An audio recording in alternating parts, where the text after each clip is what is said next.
كلنا نفسنا هذا الامر ينتهي. احنا مش عايزينها تفضل رمله كده، احنا مش عايزينها ما تشتغلش.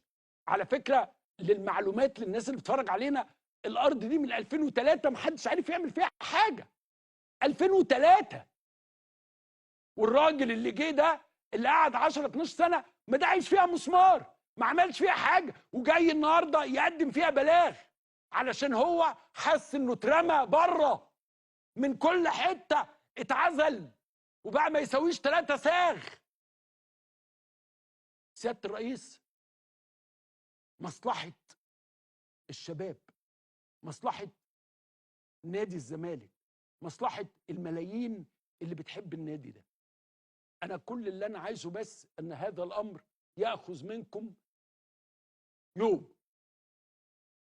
يوم وفعلا هتفرق مع الناس كتير. انا بقول لحضرتك خلي اي حد يكتب تقرير عن الناس بتقول ايه.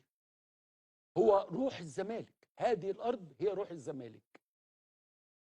عارف ان انا جايز مبالغ زياده، لكن حاسس انه هيحصل حاجه، وحاسس انه البلد ديت بتعرف تعمل ده، ان تظهر المفاجاه دائما، وان يظهر النور دائما فجاه علشان يقول للناس ما تخافوش.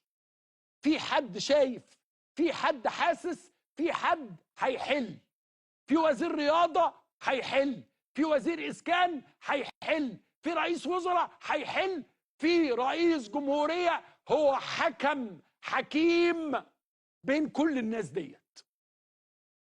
قلبي بيقول لي انه احتمال ربنا يكرمنا كلنا، وانا بشكر كل الناس، بشكر كل الناس اللي الاسابيع الماضيه اللي وقفت جنب نادي الزمالك، وقفت جنب حق الارض دي. لا تجعلوا البلطجه والابتزاز والسفاله والحقاره تتحكم في حلم للملايين.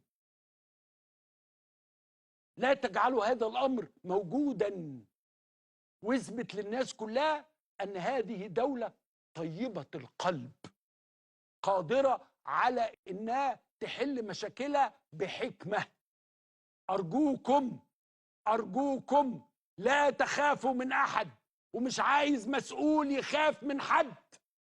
احنا في ظهركم، وانا في ظهركم، والنادي النهارده في ظهركم، ولا يساوي الورق اللي هو بيكتب عليه.